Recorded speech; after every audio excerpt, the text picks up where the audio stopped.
السلام علیکم ورحمۃ اللہ وبرکاتہ. الحمد للہ رب العالمین والعاقبۃ للمتقین والصلاۃ والسلام علی رسولہ الکریم. محترم حضرات، ہم آپ سے لگاتار درس حدیث کر رہے ہیں اور آج اس کا درس نمبر 219 ہے. بسم اللہ الرحمن الرحیم. عن ابی ہریرہ رضی اللہ تعالی عنہ قال قال رسول اللہ صلی اللہ علیہ وسلم الدنیا سجن المومن وجنۃ للکافر. رواہ مسلم. محترم حضرات، یہ مسلم شریف کی روایت ہے. بہت مختصر روایت ہے، چھوٹی سی حدیث ہے یہ، لیکن بہت معنی لیے ہوئے ہے. اور اگر ایک مسلمان، ایک مومن اس حدیث کو اپنی زندگی میں سمجھ لے تو میری سمجھ سے جس طریقے سے قرآن مجید میں سورہ عصر کی اہمیت ہے کہ امام شافعی رحمۃ اللہ علیہ فرماتے ہیں کہ پورا قرآن بھی نازل نہ ہوتا، صرف سورہ عصر نازل ہو جاتی تو بھی ایک آدمی کو زندگی گزارنے کا سلیقہ بتا دیا گیا ہے. ایسے ہی یہ حدیث ہے، اگر اس کو ہم سمجھ لیں تو میری سمجھ سے ہم کو بھی زندگی گزارنے کا صحیح سلیقہ اور ساری باتیں معلوم ہو جائے. حدیث کیا ہے؟ اللہ کے رسول صلی اللہ علیہ وسلم نے فرمایا کہ دنیا سجن المومن، کہ دنیا مومن کے لیے جو ہے وہ جیل ہے، مومن کے لیے جیل ہے. وجنۃ للکافر، اور کافر کے لیے یہ جنت ہے. اب آپ اس کو اگر بہت تشریح اس کی گئی ہے، بہت سے لوگوں نے اپنے علمی لحاظ سے بہت کچھ لکھا ہے. ہم اس میں سے چند باتیں آپ کو بتانا چاہتے ہیں. سب سے پہلا سوال تو یہ ہے کہ اللہ کے رسول صلی اللہ علیہ وسلم چونکہ ویسے بھی جوامع الکلم ہیں. جوامع الکلم کا مطلب یہ ہوتا ہے تھوڑا بولیں گے زیادہ سمجھ میں آئے گا. عام آدمی کی عادت ہوتی بہت کچھ گھنٹہ بھر تقریر کریں گے، خلاصہ نکالیں گے تو 5 منٹ بھی نہیں نکلے گا. لیکن حبیب مصطفیٰ کو یہ اللہ تعالیٰ نے ایک ہنر دیا تھا اور اسپیشلی دیا تھا. تو یہ جو دنیا کو مومن کے لیے قید خانہ کہا گیا، اس کی ایک وجہ یہ ہے کہ اگر جنت جو مومن کے لیے اللہ تعالیٰ نے تیار کی ہے، اگر اس سے کم بھائی صاحب سونا ہے تو پیچھے چلے جاؤ. میں سونے والا، پھر ہم بھی سونے لگتے ہیں. اتنا غور سے نہیں سنا. کیا کہہ رہے تھے؟ دیکھیے ایک آدمی کو ادھر ایسا ڈسٹرب ہوتا ہے.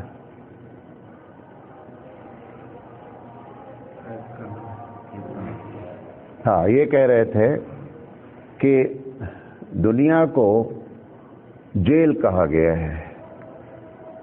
اللہ تعالیٰ نے مومن کے لیے جو جنت تیار کی ہے، قرآن میں بھی ہے، حدیث میں آپ اس کے بارے میں بہت کچھ جانتے ہیں. وہ جنت کے مقابلے میں اگر دنیا کو کمپیئر کیا جائے، موازنہ کیا جائے تو دنیا حقیقت میں جیل ہے.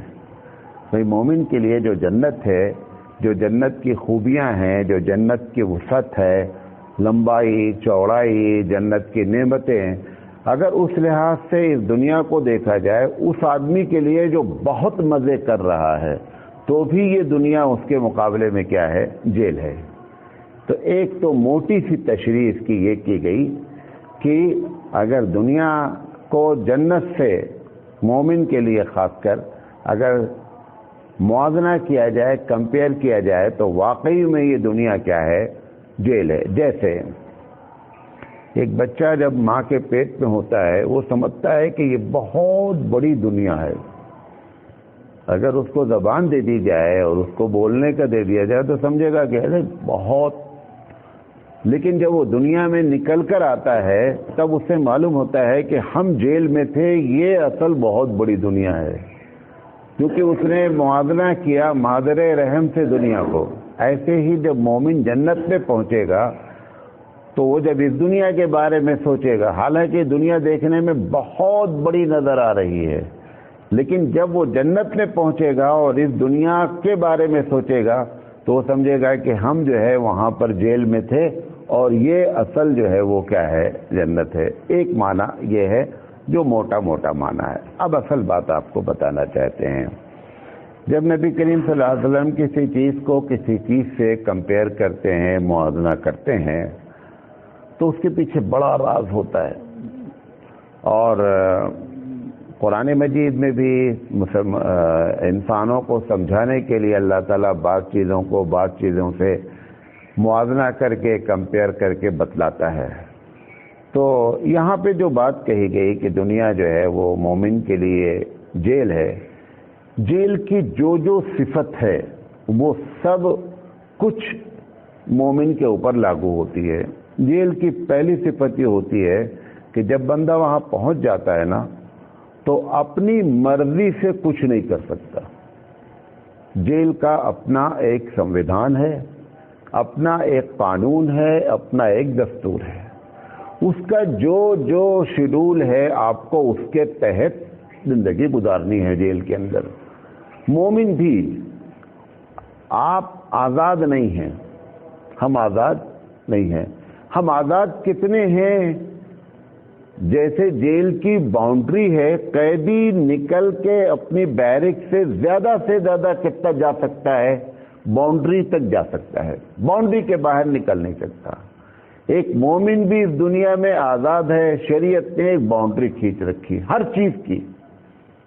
چیز کی ایک باؤنڈری کھینچی ہے اس نے کہ آپ آزاد ہیں لیکن یہ باؤنڈری کے اندر آزاد ہے، باؤنڈری کراس نہیں کر سکتے ہیں۔ نہیں، ہماری مرضی ہے، ہماری کوئی مرضی نہیں ہے۔ جو مرضی ہے وہ اللہ کی ہے، جو مرضی ہے رسول اکرم صلی اللہ علیہ وسلم کے بتائے ہوئے قانون کے مطابق ہے۔ لہذا ہم آزاد ہیں لیکن قید بھی ہیں۔ جیسے ایک مثال دے رہا ہوں، جیسے ایک گھوڑا ہے، گھوڑا رسی سے بندھا ہوا ہے اور رسی کھوٹے سے بندھی ہوئی ہے۔ اگر گھوڑا یہ سمجھتا ہے کہ میں جتنا چاہوں اتنا جا سکتا ہوں، یہ گھوڑے کی غلط فہمی ہے۔ آپ اتنا ہی آزاد ہیں جتنی آپ کی رسی ہے، رسی کے آگے آپ نہیں جا سکتے۔ اسی طریقے سے ایک مومن شریعت کے کھوٹے سے بندھا ہوا ہے۔ آپ کتنا جا سکتے ہیں؟ جتنا آپ کی رسی ہے، جتنا شریعت نے اجازت دی ہے۔ تو لے دے کر کے ایک جملے میں کہ جیل میں مرضی نہیں چلتی، جیل میں جو ان کا دستور ہے اس لحاظ سے ہی ہم کو زندگی گزارنی ہے۔ ایسے ہی مومن کی اس دنیا میں مرضی نہیں چلتی۔ اور یہی وجہ ہے، ایک مزے کی بات آپ کو بتائیں، یہی وجہ ہے کہ یہاں بندہ مومن اللہ اور اس کے رسول کے مرضی کے تحت گزارتا ہے تو اللہ تعالیٰ نے اس کے بدلے میں جو جنت کی سب سے بڑی نعمت بیان کی کہ وَلَكُمْ فِيهَا مَا تَشْتَهِي أَنفُسُكُمْ، کہ جنت میں تم کو وہ ہے جو تمہاری مرضی ہو۔ کیوں؟ کیونکہ تم نے یہاں ہماری مرضی کے تحت گزارا ہے، لہذا اب جنت میں تمہاری مرضی چلے گی۔ یہ ٹٹ فار ٹیٹ جسے کہتے ہیں، جیسا آپ نے یہاں کیا ویسا اس کا بدلہ کیا مل گیا؟ قیامت میں مل گیا کہ یہاں اللہ رسول کی مرضی کے تحت، لہذا وہاں پر اللہ نے ہم کو ایک بڑی نعمت دی کہ وَلَكُمْ فِيهَا مَا تَشْتَهِي أَنفُسُكُمْ، کہ تم کو جو ہے جنت میں وہ ملے گا جو تمہاری مرضی ہوگی۔ تو جب مرضی کی بات ہے تو آپ دیکھیں کہ اس لحاظ سے بھی جیل ہے دنیا کہ ہماری آنکھ کچھ دیکھنا چاہتی ہے، ہماری آنکھیں بہت کچھ دیکھنا چاہتی ہیں، کبھی غیر محرم کو دیکھنا چاہتی ہیں، کبھی غلط فلم دیکھنا چاہتی ہیں، کبھی غلط تصویریں دیکھنا چاہتی ہیں۔ جیسے ہی ہم دیکھنا چاہتے ہیں، مومن کو ایک شریعت بتاتی ہے کہ یہ الاؤڈ نہیں ہے۔ جنت میں بھی یہی ہے، جیل میں بھی یہی ہوتا ہے کہ آپ اپنی مرضی سے نہیں آنکھ چلا سکتے، آپ کو کرنا وہی ہے جو شریعت نے کہا۔ کان ہمارا سننا چاہتا ہے بہت کچھ، گانا سننا چاہتا ہے، فحش باتیں سننا چاہتا ہے، شریعت کہتی نہیں صاحب۔ تو ایک مومن اپنے آپ کو اس دنیا میں ہر چیز میں کیا کرتا ہے؟ قید کرتا ہے۔ دل تو ہمارا چاہتا ہے، کوئی آدمی کا دل ہی نہ چاہے یہ سب چیزیں تو یہ بہت اچھا آدمی نہیں ہے. مزے تو جب ہیں کہ سارے گناہ کرنے کا دل چاہے اور بندہ کیا ہے, بندہ گناہ نہ کرے. جیسے ایک نابینا ہے, نابینا بولے میں غیر محرم کو نہیں دیکھتا. تمہارے غیر محرم کو نہیں کہنے سے تمہارا کوئی تقوی نہیں ہے, یہ تم دیکھنے کی قدرت نہیں رکھتے ہو. مزے قابل اور سراہنے کے لائق وہ شخص ہے جو دیکھ سکتا ہے اور کہتا ہے کہ میں نہیں دیکھوں گا. اصل وہ ہے, اس کے اوپر کوئی بڑی بات نہیں ہے. تو انسان کے اندر خواہش کان کی ایک ہوتی ہے, آنکھ کی پوری, آپ ایک ایک پارٹ کو دیکھتے چلے جائیں. دل ہمارا بہت کچھ چاہتا ہے. زبان ہماری چاہتی ہے کہ کسی کی غیبت کی جائے, شریعت فوراً باؤنڈ کرتی ہے, تمہاری مرضی نہیں چلے گی. زبان چاہتی ہے کہ کسی غصے میں آ کر مادر پدر تولیں, لیکن شریعت بولتی ہے نہیں.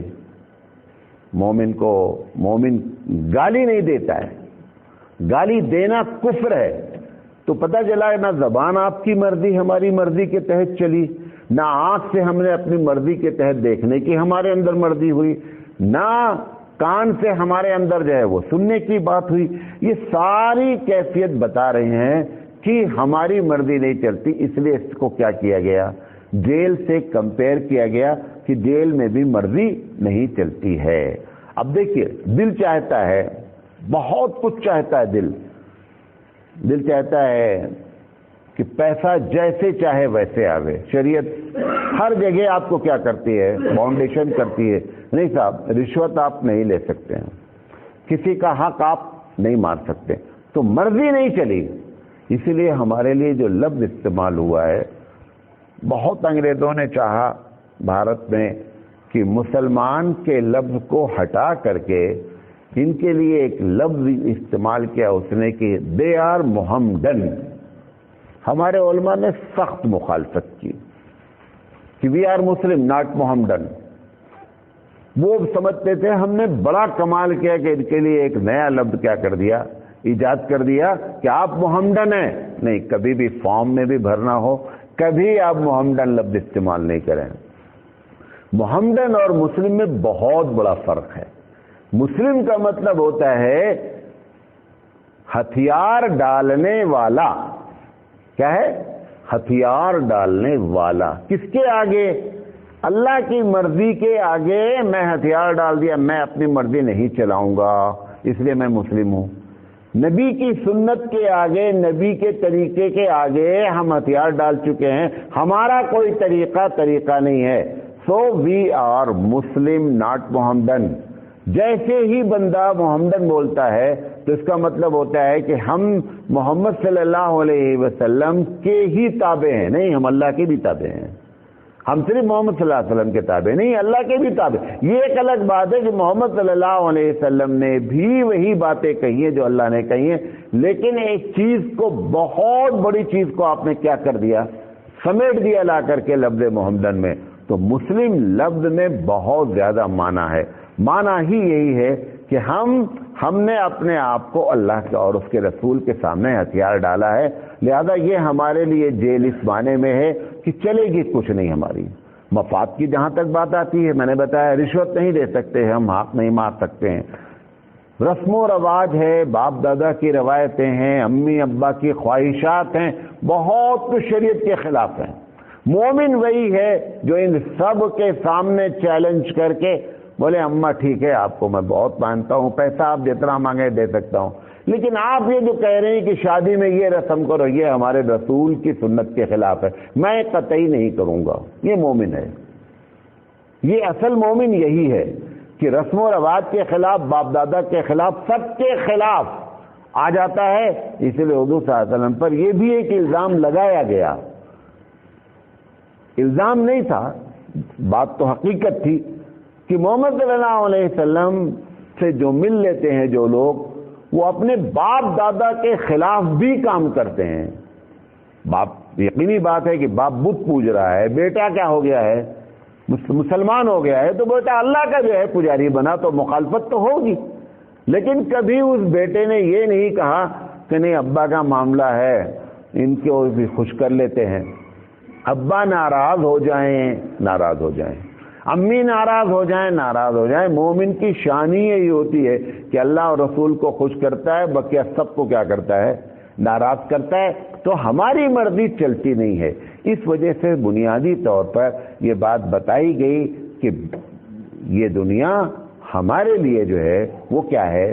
جیل ہے۔ یہ پہلی بات تھی۔ نمبر 2، جیل کی جو باؤنڈری ہے، جیل کی جو باؤنڈری ہے، اس باؤنڈری کا مطلب یہ ہوتا ہے کہ آپ اور ہم جیل میں اتنا ہی آزاد ہیں، اس کے علاوہ ہم آزاد نہیں۔ ایسے آپ بھی کبھی بھی یاد رکھیں، مومن کے لیے کسی بھی فیلڈ میں اللہ کے رسول صلی اللہ علیہ وسلم نے بغیر سرکل کے نہیں چھوڑا ہے۔ کیا مطلب؟ ہر چیز کا ایک سرکل کھینچا ہے کہ یہ آپ کا سرکل، آپ شادی کرنا چاہتے ہیں، یہ آپ کا سرکل ہے۔ نہیں ہم کو یہ لڑکی پسند ہے، غیر مسلم، ہم شادی کر سکتے، سرکل کے آؤٹ جا رہے ہیں، آپ نہیں کر سکتے۔ آپ نہیں، ہماری مرضی تمہاری مرضی ہے، تو پھر تمہارے لیے یہ جنت ہے اور اس کے بعد والا جھیل لینا۔ اسی لیے تو کہا گیا کہ وہ جنت للکافر، کہ کافر کے لیے یہ دنیا کیا ہے؟ جنت ہے۔ کیوں جنت ہے؟ کیونکہ جنت میں تمہاری مرضی چلے گی نا، ایسے ہی کافر اپنی مرضی چلاتا ہے، لہذا اس کے لیے جنت ہے، لیکن تمہاری مرضی نہیں چل سکتی ہے۔ لہذا دوسری بڑی بنیادی چیز ہے کہ ہم کو ہمیشہ یاد رکھنا چاہیے کہ کسی بھی میدان میں آپ کے لیے جو سرکل ہے وہ سرکل آپ کو کھینچنا ہی، اس سرکل کے اندر رہنا ہی رہنا ہے، اس سرکل کو ہم کراس نہیں کر سکتے ہیں۔ کبھی بھی اپنے ذہن میں یہ بات نہیں ڈالیں کہ ہم آزاد ہیں، جیسے چاہیں ویسے کریں، ہم قطعی آزاد نہیں ہیں۔ ہم آزاد اتنا ہے کہ ایک پیر اٹھا لیں تو نہ گریں، ایک پیر اٹھا لیں تو نہ گریں، لیکن دونوں پیر اٹھا کر کے آپ نہ گریں، آپ اتنے آزاد نہیں ہیں۔ بات نہیں سمجھے؟ آپ کی آزادی بھی لمیٹڈ ہے، ہماری آزادی بھی محدود ہے، لہذا اس بات کو ہمیشہ یاد رکھنا چاہیے مومن کو کہ کوئی بھی کام کرنے سے پہلے ایک مرتبہ ضرور سوچے کہ اس میں حبیب مصطفیٰ صلی اللہ علیہ وسلم نے اللہ کے بتائے ہوئے قانون کے مطابق سرکل کیا کھینچا ہے، وہ سرکل کے اندر رہنا ہے۔ یہ ہے جیل خانہ۔ اچھا، جیل میں آدمی جرم کر سکتا ہے؟ جیل میں جرم نہیں ہوتا ہے، جرم والا وہاں گیا ہے۔ جیل میں جرم نہیں ہوتا ہے، اس لیے مومن کی شان یہ ہونی چاہیے کہ دنیا میں جرم نہیں کرے۔ جرم سے اس کو کیا ہونا چاہیے؟ پاک ہونا چاہیے، جرم نہیں کرنا چاہیے۔ جرم کرنے کے لیے یہ آپ جیسے شراب پینا جرم ہے مثال کے طور پر، جنت میں شراب پینا جرم ہے؟ جنت میں شراب جرم نہیں ہے۔ یہ ایک الگ بات ہے کہ دونوں شراب کا ٹیسٹ الگ ہے، دونوں شراب کے نتائج الگ ہیں، لیکن جو چیز یہاں پر 4 شادی سے زیادہ مسلمان کا کرے جرم ہے کہ نہیں ہے؟ وہاں ان لمیٹڈ ہے۔ جس کو آپ یہاں جرم مانتے ہیں وہاں کوئی جرم نہیں ہے، کوئی جرم نہیں ہے۔ لہذا مومن کی شان ہونی چاہیے کہ جس طریقے سے جیل میں جرم نہیں کر سکتا بندہ، ایسے ہی مومن کو بھی چاہیے کہ اس دنیا میں جرم سے اپنے آپ کو پرہیز کرے۔ اور اس کا جو آخری ٹکڑا ہے، جو دوسرا ٹکڑا ہے، وہ ایک جملے میں بول دیتا ہوں، وہ جنت للکافر، جنت ہے یہ دنیا کافر کے لیے۔ لہذا وہ اپنی مرضی کے تحت شراب کی دکان کھولنا چاہے شراب کی دکان کھول لے، طوائف کا دھندا کرنا چاہے طوائف کا دھندا کھول لے۔ بہت سوتے ہیں بھائی صاحب، طوائف کا دھندا کرنا چاہے طوائف کا دھندا کر لے، کوئی بھی چیز ان کے لیے رکاوٹ نہیں ہے۔ اس لیے اس کے لیے کہا گیا ہے کہ جنت للکافر، کہ کافر کے لیے جنت ہے۔ انشاءاللہ زندگی رہی تو آگے بات کریں گے۔ ایک چیز اس میں اور ہے جو بہت اہم ہے کہ کیا مومن کو اس دنیا میں ایک دم انجوائمنٹ نہیں کرنا چاہیے؟ یہ ایک سوال ہے، کیونکہ یہ حدیث ایک قرآن کی آیت سے بھی کیا کر رہی ہے؟ ٹکرا رہی ہے۔ وہ آیت سورہ اعراف کی آیت نمبر 32 ہے۔ انشاءاللہ زندگی رہی کل ہم بات کریں گے، کیونکہ مولانا کو نیند بہت آ رہی ہے، اس لیے جو ہے اس کو جلدی بند کرتے ہیں۔ وآخر دعوانا ان الحمدللہ رب العالمین۔